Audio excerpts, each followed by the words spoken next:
What's up, everybody? What day is it? Wednesday. Happy Wednesday. Oh, I have a powerful message coming through right now, and I'm excited to share it with you. I just was interviewed for a YouTube show, and as I was being interviewed, of course, I have an important message coming through that feels so powerful, and my phone's on 10%. So here we go. All right, so here's the deal. I have a message that's coming through, and this message, stay with me, is about how you pray. And what this shows about your subconscious beliefs. And this is so important. This is so it's so good. Because when we're praying, we are in a space of great vulnerability, of reverence. But I want you to just first think about one thing that you're praying for right now. What is that one thing you're praying for? Get clear on it. I want you to think about it. Get the vision, get the idea. Don't overthink this. Don't overthink it. What are you praying for right now? Are you praying for a relationship miracle? Are you praying for a health miracle? Are you praying for a money miracle? What's the miracle that you're praying for right now? And if you're on here, say hello, so I know who's here, right? I was just being interviewed, and in this interview, she asked so many amazing questions. I'm gonna have to share this interview on my podcast. But it reminded me, this week I had 2 women ask me to pray for them. Now, women don't ask me to pray for them every week. So I know that this came through so that I could share this message with people. So these women asked me, they were like, I'm really working on this. Can you pray for me and help me? Hi, Doug. Hi, Sarka. So I told them, I received what they both said, and I said, they said it in their own special ways. I said, yes, I have no problem. I will say a prayer for you tonight, but I want you to know, I'm not praying for you to get that. I'm praying for you to recognize your wholeness because you're already whole. You already have it. And this woman, hi, Annabelle, this woman today that was interviewing me, she asked me this question. She says, what do you think the number one shift in belief is for women to believe that they can do the things that are on their heart, that they can step into the things that are meant for them, and to believe it? And after we were chatting for a little bit, I said, the number one thing is to start praying and understanding that you are the source, and that you're not praying, asking for God, energy, universe, to give something to you that's missing.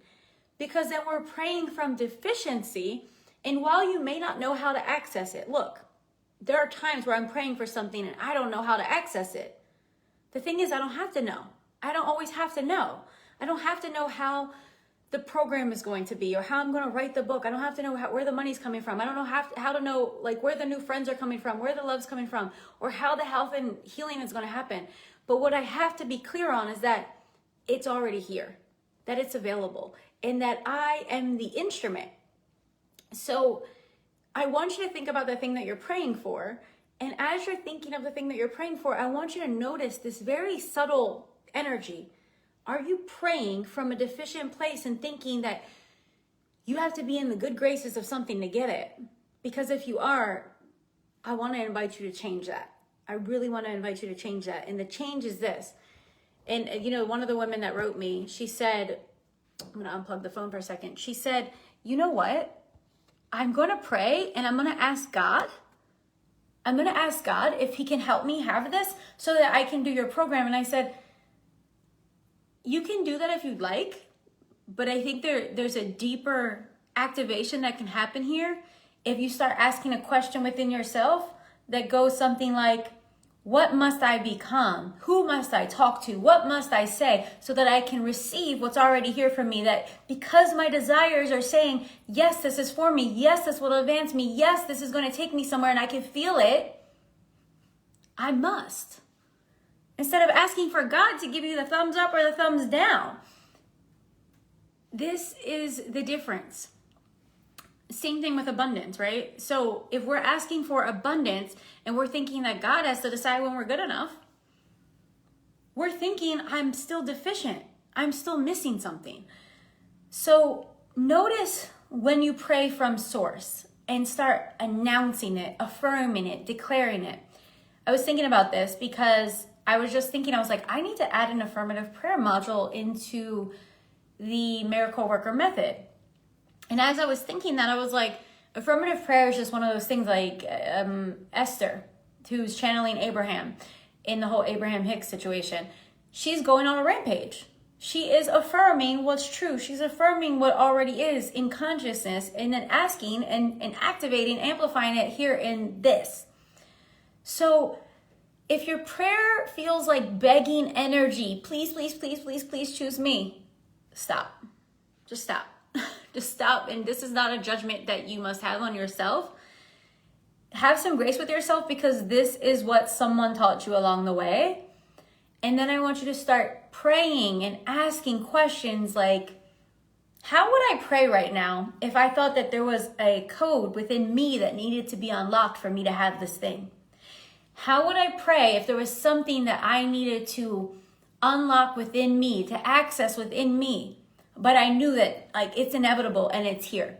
How would you pray then? It's a different kind of prayer, isn't it? It's more of a show me, I'm willing, I'm here for this, I'm about to, I'm willing to do this, I'm going to show up and do my part. Speaking as source, speaking as truth. So take this into your day. Do what you must with it. I want to share this for anybody that's praying about anything this holiday season. There's so much always to pray for, but I also know that praying doesn't always have to be that something's wrong or missing.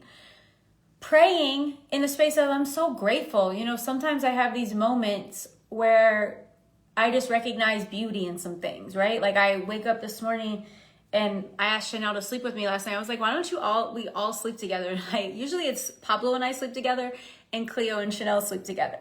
And last night I was up, I had all these downloads coming through. There was so much energy surging through my body. And that's why I look kind of tired right now. And I was like, I have a massage in the morning, I have acupuncture in the morning. But 1 a.m, I was like downloading standard operating procedures for my business. So all this stuff was coming through. I go into bed and we lay down, and this morning I wake up and I felt my body was like, you could still sleep. But there was this like picture. It was so cute. All of my babes, all of my babes all together. And I just had a moment of, prayer as thank you. So take this into your world, see what you come up with, see how this changes things, and be willing to pray about something coming through you as you right now versus something outside of you having to give you something that you don't have. It's a different energy. It's a different vibration. The other thing I want to remind you all, let me look here on my email here. Okay, cool. So 2 things. One thing is this. Miracle Worker Method is open right now. It's open and the early pricing ends on the 31st. As I shared yesterday, I took away the coupon things. I had my team just change the pricing. Just get in before then and you get the bonuses. The bonus programs you get instantly. If you are someone that wants to be living in more faith, changing the way you move about in the world, giving this gift to your clients, do the work. Do the work. Join us for a journey. It changes you in more ways than I can even possibly explain here, but just know it's the embodiment work. Doug says, is an analogy parenting when a person is a new parent, they may be winging a lot of it. In time you gain experience. Yes, but is that in terms of praying? And yes, so here's the thing. There's a part in my book. How many of you have read my memoir? I'm curious. There's a part in my book, this Nikki versus Nicole thing. This is when my relationship changed with prayer, and I remember it. I was praying about my addiction, and my addiction ran my life back then, right? And I just felt like, why? I know this is bad for my body. I know this is bad for my life, but I keep fucking choosing it. I keep choosing it. Hi, Jessica. Hi, Lori Nicole. So I kept choosing it. And isn't that the most frustrating feeling when you know something is toxic, but you keep choosing it? Oh my goodness. I remember that feeling. It's not fun. Doug, thank you. I remember you shared your experience with it. That feeling's the worst, right? So I remember being at 7 a.m. in the morning. And this is all in the book, but I'll give you the little quick snapshot. 7 a.m. I stayed up all night partying, doing drugs, drinking alcohol. But I just started getting my life to a place where it started feeling better. So I was so shameful. I felt so shameful in that moment. I remember my friend was sleeping next to me, my friend Andrea, and she fell asleep and I was up and people were starting to jog. And let me tell you, that was the worst feeling in the world. I was like, what am I doing with my life? So I just started praying. And when I was praying, I remember praying and thinking I was asking God for something. I barely was like, I was iffy if I believed in God back then. I was like, look, if this works, I'm willing to try. So I also had that same iffiness when I was locked up when I was younger. I share that in the book, but I was praying and I was just like, oh my God, please help me change this. Please let me release this pattern that doesn't serve me anymore. I'm tired of this. I'm ready. And something shifted in that moment. And I realized I wasn't praying to God as I thought he was. I was praying to myself. I was praying to Nicole. I was praying to the highest version of me. And that it opened my heart. It changed my life. So that really changes something, because really what I was asking help was a future version of me, the highest version of me, the version of me that was knocking on the door of my consciousness, we have better things to do, girlfriend, let's do something different. That version of me, I was praying to her help a sister out. I am weak in these times. Show me the best thing. Give me the strength that next time when this opportunity comes up, I am strong enough to say no. I'm strong enough to remember the vision. So that is how it applies to addiction. But let me tell you, I still pray like that, but now I get this. So now when I'm praying, sometimes I'm praying to that higher self version of me, you know what? I am so ready for this next level. If you have to take people away, take them away. If you have to change something, change it. Show me what needs to be done. If I need to make an investment, give me the courage to make the investment. If you want me to move to Texas, fine, I'll fucking move to Texas. I am praying from that space of it's in here. But it's also everywhere, omnipresent, because that's God and that's the life and that's the divine presence. If you understand that the same intelligence that you think you're praying to out there is operating your heart right now, it's operating your cells right now, it's operating everything right now, you start praying differently. That's why when you ever pray with me, and if you're in my programs, what do we say? Every cell is listening. Every cell is listening. So I want you to know that every cell is listening. And if you start praying the same intelligence I think I'm praying to for help is out there, it's actually in every cell of my body. I'm asking for an activation right now. Help me, show me, reveal and release some wisdom. Let me access this. What we're really doing, especially if you're anybody that is here with me right now, if you've been in any of my programs, you understand we're not trying to get something that's outside of ourselves. We're doing the work to meet an access point. I'm a facilitator to help you access something that's you were already born with it. I'm not that guru that's giving you anything. I'm just the mirror activator alchemist. I'm come on, there's something here that wants to be revealed, but you can't access it operating in the ways that you're operating, hanging out with those people, eating those things, watching those things, listening to those things, thinking those thoughts. It's not going to work for you. So we put you in containers. You go into a container and you start seeing different things, feeling different things, praying about different things. And of course, the work that we do works on your subconscious. So hi, Christina. So my friends that are on here still, I want you to think about one or two people that needs this message about prayer and tag them on this video. Because this is a thing, there's so many people. Hi, Jen. There's so many people out there that are asking for someone. They're looking for a spiritual authority to help fix them or to pray for them or to give them something. And you're doing that in a space of deficiency and you may not even know that. You may not know that. So remember the Nikki versus Nicole thing. Who I was praying to myself.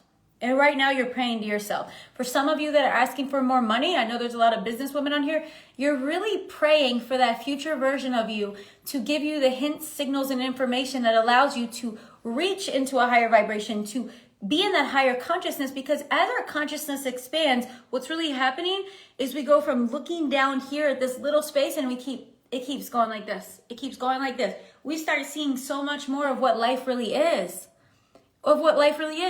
And when you pray, let's talk about the power of prayer and the science of prayer here for a moment. Let's not call anything blocks. Christina doesn't know this about me, but we don't do blocks in my world. There's no blocks. There's maybe lack of awareness, but it's here. So your work is, how can I see it? Help me see it. Show me it. I want to know. I'm ready to know. Let me see it. When we talk about the science of prayer, I want you to think of something. There's a difference of ruminating in your head about something that you want versus sitting down and saying, I'm going to sit down and I'm going to pray about this. I'm going to speak the truth about this, is another way to put this, until my body starts to feel different. And then I'll get up. And then I'm going to get up. For some of you, it's actually just selling your thing. Some of you want to make money in your business, but if I go on your social media, I have no freaking clue what you're selling, how much it costs, any of that. And I'll tell you, if it's not crystal clear and I don't feel you excited about it, I'm not buying it. Neither will my friends or clients. So it has to be something. So there's like, sometimes it's about prayer, sometimes it's about action, sometimes it's about clarity, sometimes it's about courage. But either way, the prayer, speaking it with that sound, that does something to our frequency, right? If someone were to sit here and measure my heart rate, my brain waves, just have me hooked up, and if I would just sit here, just normal, and maybe start thinking about something that pissed me off, versus if I sat down for 10 minutes and affirmed the truth about my life and just went on that what Esther Hicks calls a rampage, right? But as Ernest Holmes will call it, affirmative prayer, as these things are just, they're here because they work and there's a reason.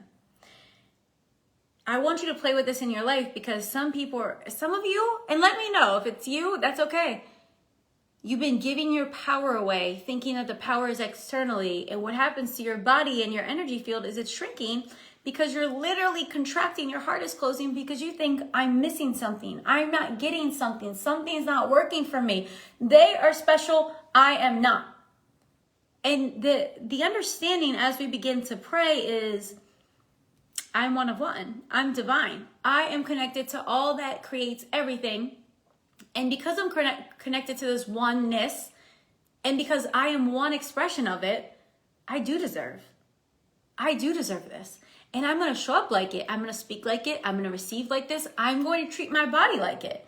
I'm going to disengage in conversations, behaviors, and environments that don't represent the version of me that knows she's deserving or knows he's deserving. These are things you've got to get clear on. And you've got to just take radical responsibility for them. And when you do, not going to say it's comfortable, because some of you are trying to hold on to all of your old life, while hoping the new life unfolds. That's not how it happens. Make space for the miracle, my friends. Make space for the miracle, because that's not how it happens, right? Jen says, I've been feeling that hardcore lately, and I had to catch myself looking outside for validation. Yes, you know what? That's part of the human experience, because when we're looking outside for validation, we're looking, do I belong?